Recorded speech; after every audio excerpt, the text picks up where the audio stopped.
অনেকেই আমাদের কাছে জানতে চেয়েছেন যে পরকীয়া কাকে বলে, ইসলামে কি শাস্তির বিধান রয়েছে। মুহতারাম হাজরিন, প্রথমেই আমাদের জানতে হবে পরকীয়া কাকে বলে। বিবাহিত নারী পুরুষ নিজ স্বামী বা স্ত্রী রেখে অন্য কারো সাথে বিবাহ বহির্ভূত প্রেম বা যৌন কর্মকাণ্ডে লিপ্ত হওয়াকে পরকীয়া বলা হয়। বর্তমান সমাজে পরকীয়া ব্যাপক আকার ধারণ করেছে, যার কারণে সমাজ ধ্বংস হচ্ছে, অনেক পরিবার ধ্বংস হচ্ছে। এখন আসেন আমরা জানবো কি কারণে মানুষ পরকীয়া করে। অনেকগুলো কারণ রয়েছে, তার মাঝ থেকে আমরা কয়েকটি উল্লেখযোগ্য কারণ উল্লেখ করব ইনশাআল্লাহ তাআলা। এক নম্বর কারণ হলো ইসলামী শিক্ষার অভাব। ইসলামী শিক্ষা না থাকার কারণে সমাজের মানুষগুলো পরকীয়ার মতো নিকৃষ্ট কাজে লিপ্ত হচ্ছে। কারণ ইসলাম গোটা মানব জাতির চরিত্রকে হেফাজত করার জন্য নারী পুরুষকে বিবাহর নির্দেশ দিয়েছে এবং বিবাহ বহির্ভূত সমস্ত সম্পর্ককে হারাম করেছে। আজকে সমাজের মানুষ বিবাহ বহির্ভূত সম্পর্ক যে হারাম এটা না জানার কারণে এবং পরকীয়ার শাস্তি এর বিধান না জানার কারণে আজকে সমাজের মানুষ পরকীয়ার মতন নিকৃষ্ট কাজে লিপ্ত হচ্ছে এবং আল্লাহ তাআলার ভয় না থাকার কারণে, ইসলামী শিক্ষা না থাকার কারণে আজকে পরকীয়ার মতন জঘন্য কাজে মানুষগুলো লিপ্ত হচ্ছে। এই জন্য পরকীয়া যদি দূর করতে চাই সমাজ থেকে, তাহলে আমাদের ইসলামী শিক্ষার ব্যবস্থা সমাজের মাঝে ঘটাতে হবে। মুহতারাম হাজরিন, আর অনেকগুলো কারণ রয়েছে, তার মধ্য থেকে আরেকটি কারণ হচ্ছে অবাধে নারী পুরুষ অবাধ মিলামিশা করা। পর্দাহীনতার কারণে এবং নারী পুরুষ অবাধ মিলামিশার কারণে সমাজের মানুষ পরকীয়ার মতো নিকৃষ্ট কাজে লিপ্ত হচ্ছে। কারণ যখন পর্দাহীনভাবে নারী পুরুষ অবাধ মিলামেশা করে, তখন একে অপরের সাথে কথাবার্তা বলে, যার ফলে একজন আরেকজনের প্রতি আকৃষ্ট হয়। যখন একজন আরেকজনের প্রতি আকৃষ্ট হয়, তখন শয়তান এই বিষয়টাকে তাদের মাঝে সুশোভিত করে তোলে, আকর্ষণীয় করে তোলে। যখন শয়তান এই বিষয়টাকে আকর্ষণীয় করে তোলে, তখন নারী পুরুষ পরকীয়ার মতো নিকৃষ্ট কাজে ধাবিত হয়, নিকৃষ্ট কাজে লিপ্ত হয়। এই জন্যই আল্লাহ রাসূল সাল্লাল্লাহু আলাইহি সাল্লাম বলেছেন, আল মারআতু আওরাতুন ফাইদা খারাজাত ইস্তাশরাফা শাইতান। মহিলারা হচ্ছে আবৃত বস্তু, তারা পর্দায় থাকবে। যখন মহিলারা পর্দাহীনভাবে বের হয়, তখন শয়তান পুরুষদের চোখে তাকে সুশোভিত করে তোলে, আকর্ষণীয় করে তোলে। যখন পুরুষদের চোখে নারীকে আকর্ষণীয় করে তোলে, সুশোভিত করে তোলে, তখন একে অপরের প্রতি মহব্বত সৃষ্টি হয়।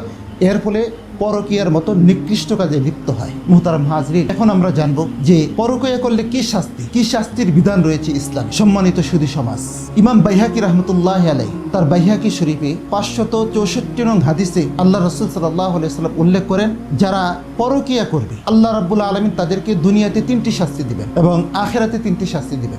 দুনিয়ার 3টি শাস্তি হলো, এক নম্বর হলো আল্লাহ রাব্বুল আলামিন তার চেহারা থেকে নূর তুলে নেবেন, অর্থাৎ তার চেহারার সৌন্দর্যতা আল্লাহ তাআলা কমিয়ে দেবেন, নূর তুলে নেবেন, যার ফলে একটি মানুষ সুন্দর থাকা সত্ত্বেও তাকে দেখা যাবে একবারে গাঁজাখোরের মতন, মদখোরের মতন দেখা যাবে।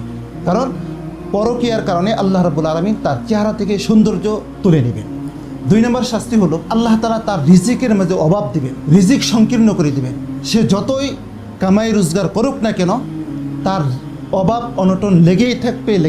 3 নম্বর শাস্তি হলো আল্লাহ রাব্বুল আলামিন তার আয়ুকাল সংকীর্ণ করে দেবেন, অর্থাৎ তার হায়াতের জীবন সংকীর্ণ করে দেবেন, সে অচিরেই মারা যাবে। এই 3টি শাস্তি হলো দুনিয়াতে। আর পরকালীন 3টি শাস্তি হলো আল্লাহ রাসূল সাল্লাল্লাহু আলাইহি সাল্লাম বলেন, আল্লাহ রাব্বুল আলামিন পরকালীন যে 3টি শাস্তি রয়েছে, 1 নম্বর শাস্তি হলো আল্লাহ রাব্বুল আলামিন তার প্রতি রাগান্বিত থাকবেন, হাসরের ময়দানে তার প্রতি রাগান্বিত থাকবেন। 2 নম্বর হলো আল্লাহ রাব্বুল আলামিন তার আমলনামা যখন তার হাতে আসবে, তার আমলনামা দেখে সে লজ্জিত হবে। 3 নম্বর শাস্তি হলো পরকালীন 3 নম্বর শাস্তি হলো বিনা হিসাবে সে জাহান্নামে চলে যাবে। নাউযুবিল্লাহি মিন যালিক। এখন আসেন, যদি পরকীয়া করার মাধ্যমে যৌন সম্পর্কে, যৌন কর্মকাণ্ডে লিপ্ত হয়, জিনা ব্যভিচার করে, এই বিষয়ে আল্লাহ রাব্বুল আলামিন কঠিন শাস্তির ব্যবস্থা রেখেছেন, কঠিন শাস্তির আল্লাহ তাআলা রেখেছেন। কি শাস্তি? আল্লাহ তাআলা বলেন, যদি ব্যভিচারে লিপ্ত হয়, জিনায় লিপ্ত হয়, আল্লাহ তাআলার বিধান হলো তাকে প্রস্তর নিক্ষেপ করে তাকে হত্যা করা। কত বড় কঠিন! এই জন্য মুহতারাম হাজরিন, আমাদের সিদ্ধান্ত নিতে হবে, আমরা কি এমন পরকীয়ার মতো নিকৃষ্ট কাজে লিপ্ত হব কি না।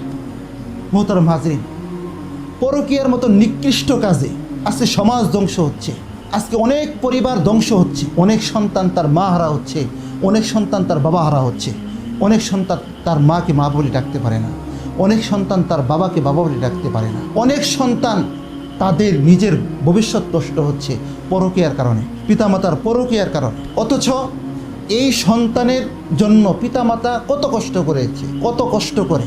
আর এই পিতামাতা যখন পরকীয়ার মতো নিকৃষ্ট কাজে লিপ্ত হয়ে তাদের সন্তানের ভবিষ্যৎ নষ্ট করছে। আর এই সন্তানগুলো পিতামাতার ভালোবাসা না পেয়ে, পিতামাতার ভালোবাসা না পেয়ে তারা ছিনতাইকারী হচ্ছে, তারা চোর হচ্ছে, তারা বাটপার হচ্ছে, তারা ডাকাত হচ্ছে।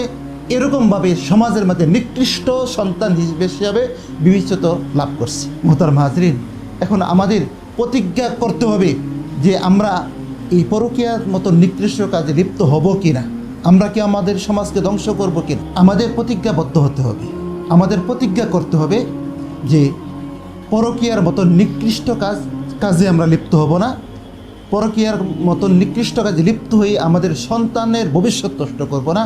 আল্লাহ তাআলা আমাদেরকে আমল করার তৌফিক দান করুন।